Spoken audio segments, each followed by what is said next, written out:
Well, it's only been 3 days. Trump's in office, and already a whole bunch of stuff is changing. Oh, yes. My goodness.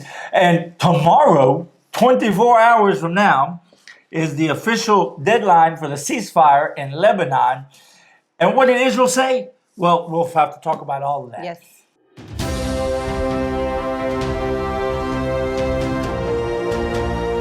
TGR News, broadcasting from the State of Israel.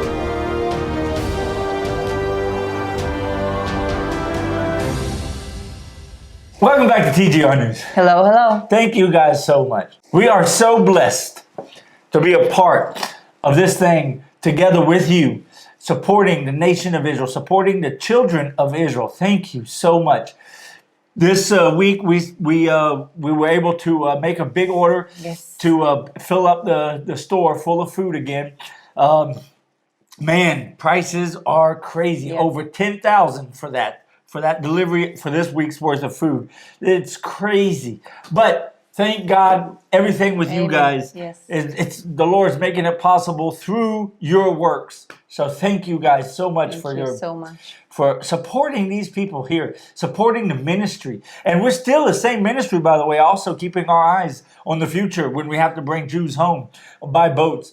So it is such a blessing to be a part of this with you guys. We're in it together, so praise the Lord. Yes, you don't believe the look at their eyes when they get this food. You see how desperate they are get the food just to feed their family, and they're thankful. And it's a beautiful thing to be a part of. So I thank you to allow me to be a part of it. So just thank you guys so much. If you haven't and you want to be a part of this ministry, there are ways to connect to this with below all of our videos with links to the Patreon page or to the Support Us page on the website. Or you could just go to the goldenreport.com on your web browser and go to the Support Us page and pick whichever way is best for you. By the way, my father just put out a newsletter, and we found out that some of you guys that are watching and commenting on YouTube on all these videos didn't receive the email. If you guys want to get our emails and want to get all the news that we put out on thegoldenreport.com, then go to thegoldenreport.com, and on the homepage at the very bottom, there's a place where you can just sign up and subscribe to our newsletter. To us, and that way you don't miss out on anything. Yes. Yeah. So do that. It's really important. And that's about it. Let's get started. What's going on here in Israel? Amazing week, crazy week. Let's talk about it. Well, praise Jesus, praise Jesus. 3 of our precious girls came home on Sunday. They will deal with all the trauma and the horrible acts that Hamas has done to them for the rest of their lives. But for now, we will celebrate their return home. Praise the Lord. Something important to talk about and to put on all of our prayer lists. This is something that Israel, by the way, is not on purpose, not talking about, and I'll tell you why. A large number of hostages that have made it home from the last time we had a hostage deal, they committed suicide because what Hamas did to them, and they just couldn't move on and they couldn't heal, And the remaining hostages are going to have to heal and move on, and let's keep in our prayers that they won't be as bad statistics as the other ones were. It's a large number. Now, Israel isn't making that public because they believe, the people making the decisions, believe that it's not a good thing to make it public because someone else who is thinking about suicide, if they hear everyone else is doing suicide, it might make them think, oh, that's a good idea. Maybe I ought to go ahead and do it. So they're not really talking about that inside the country very much, but it is something we do know for a fact. And it's just, so we need to keep them in our prayers, that now that they're home, that they will heal and move on. Yes, and those that returning right now, the hostages, they've been a year and 3 months in the captivity. The hostages that we're talking that committed suicide, they've been 60, 50 days. Those hostages that are releasing right now, they've been more than a year. Almost a year and a half. Wow. Almost a year and a half. Yeah, almost a year and a half. That's crazy. Yeah. Well, I want to talk about something else real quick, though. And that's what's this big It's huge tomorrow. We talked about it way before, a couple months ago. The ceasefire with up north with Hizbollah. By the way, by tomorrow, part of the ceasefire deal, Israel was supposed to have been able to have completely pulled out of Lebanon by then, and tomorrow is the deadline. Israel, by the way, has already said we haven't pulled out, and we aren't going to pull out, according to the cease deal agreement. Yes, but not because we want to break the ceasefire. No, because we don't have. We have to protect our people. Yes. We have to protect our people. And there's only one way to do it, and that's with military force until the job gets done. And we can't allow Hezbollah to arm the border again and to attack us and do another 7th of October from the north. Yes. And the one to blame that we cannot pull out yet is actually the Lebanese army. And the Lebanese government. Who didn't do their part and actually step in. They were supposed to fill the void. Well, all the bases and all the military places where where Hezbollah was, we did the job of getting them out, and then the Lebanese army was supposed to come in and take base and take post there, but they never did. And even that's not even really. What are we trusting that the Lebanese army is our friend? No, we don't trust them, but that's the deal. But that was the deal we made. Yeah, we had to do something. Yeah. So tomorrow could be a big day in what's happening over here in the Middle East. Yes, because Hezbollah is threatened. Yeah, so Hezbollah, the deal's over with the Hezbollah, the ceasefire. The Iran is still backing everything. Yep. So tomorrow, we might be coming on in the next 24 to 48 hours with a special report of some breaking news. Yeah. Maybe. Yeah, Hezbollah said they won't agree, like any break of the ceasefire, any not withdrawing and on time like we're supposed to, it's considered like will have consequences. They didn't say what the consequences, but they threat that it's going to be. I do know. I know things that I can't talk about. I'm just completely honest about it, just putting it out there. But I do know that the military has been waiting for this to see what's the next step. I know of a couple of big meetings going on tomorrow, and also another one on the 27th with plans depending upon what goes on tomorrow. 27th could be a big day too, meaning 4 days from now, 3 days after the ceasefire, right? It's I can't go into why, but it could be. So tomorrow could be a big day, the 24th. We'll see what goes on from there. Yes, we'll inform you guys of any development is going on, right? Right. So let's go back to Hamas. Let's do it. Yeah. On Monday, Hamas was already threatening that they would not stay true to the deal, the ceasefire that we made, and won't give us the next 4 hostages they will give us on Sunday instead of Saturday as it was planned. Right. So the reason, they didn't actually say why. They just say they want. That's just the way it is. That's the way it is. Yeah. They already started playing these psychological games that they're gonna play for the rest of the hostage deal. I'm sure, in my opinion. And if we get through the whole deal. If we get. We're not talking about the second stage of the deal. No. We have to finish the first one first. Which is 16 days, the first stage. The first stage was 16 days. So this is 7 out of the first 16 days. No, it is 42 days, but on the 16 days we start talking about the second phase. Yeah, exactly. Yeah. So Hamas, whoever have brain won't trust Hamas. Even though we make a deal with Satan, with Hamas, we still don't trust it. We know it will mislead, it will do psychological war, it will lie, it will kill, it will, it's a terrorist organization. But still, we have these guidelines of the deal that we made, and we expect them to stay in these guidelines, right? That we made. Yeah. And they break it right away. That's how deals are made, yeah. Anyway, Israel said, we won't go for this. No. So then I think by Qatar pressure, Hamas went back and say, okay, we will deliver 4 hostages by Saturday, like they're supposed to. Right. By Friday, tomorrow, also big day, we're supposed to have the list of the hostages, of the 4 hostages that's supposed to be And we released won't. on Saturday. We won't. They'll play games on that as well, Yes. as they always do.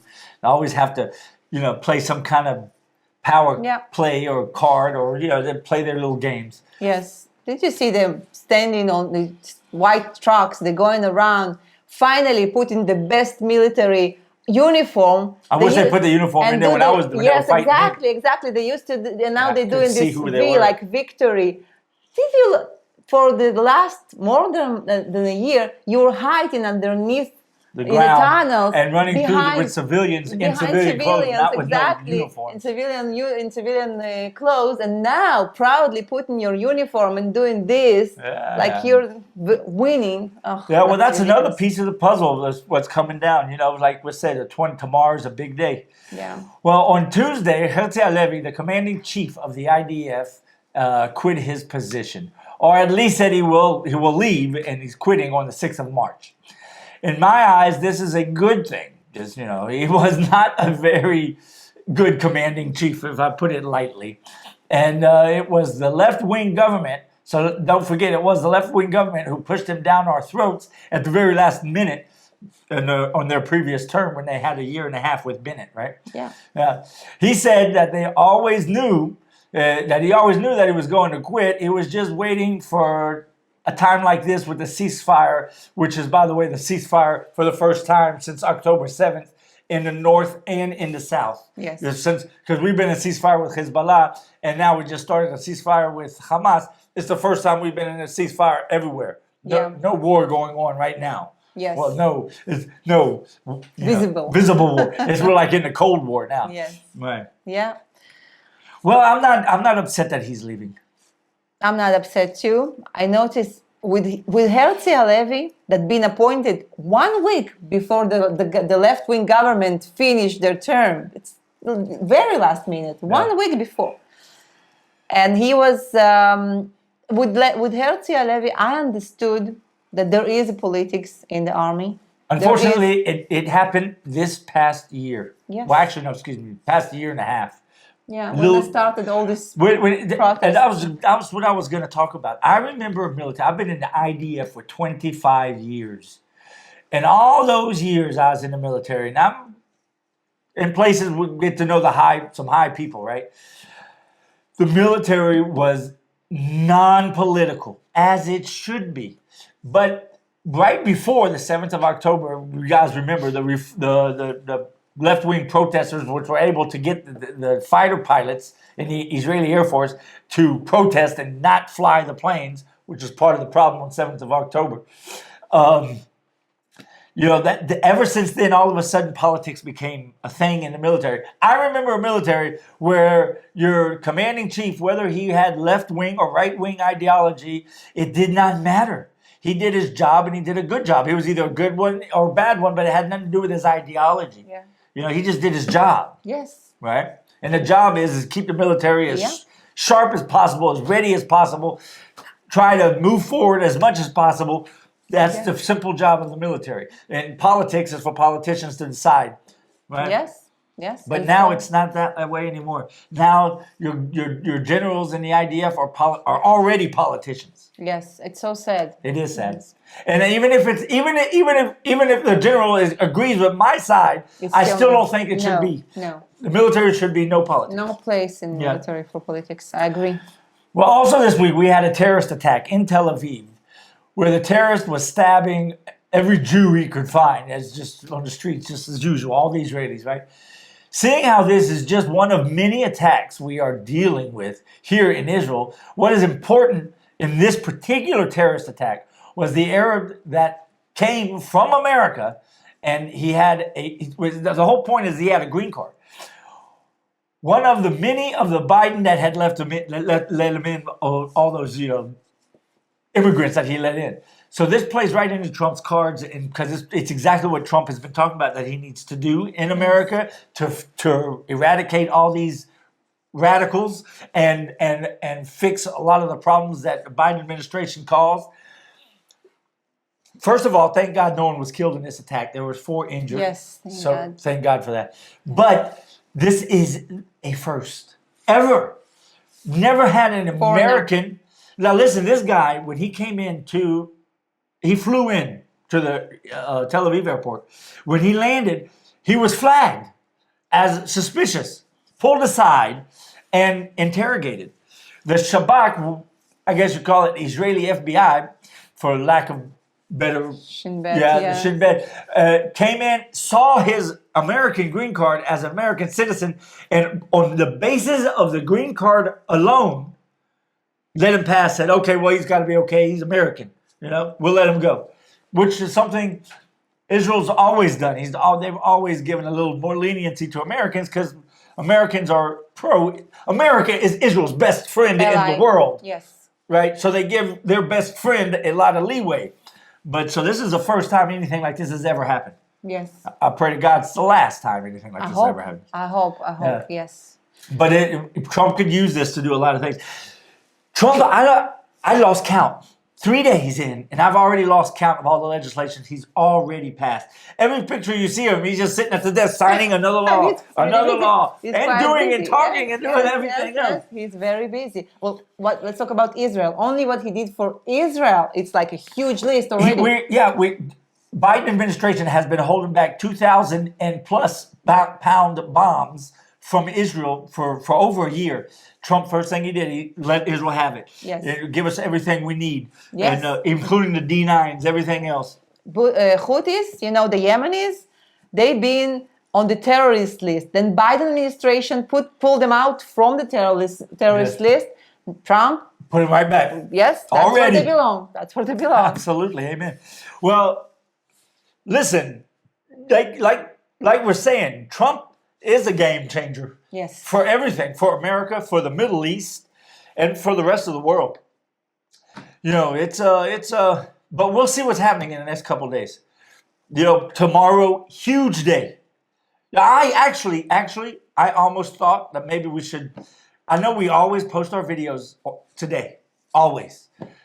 But I almost thought about not posting it today and holding off till tomorrow because of tomorrow being such a big day. But I said I figured we'll go ahead and post this video.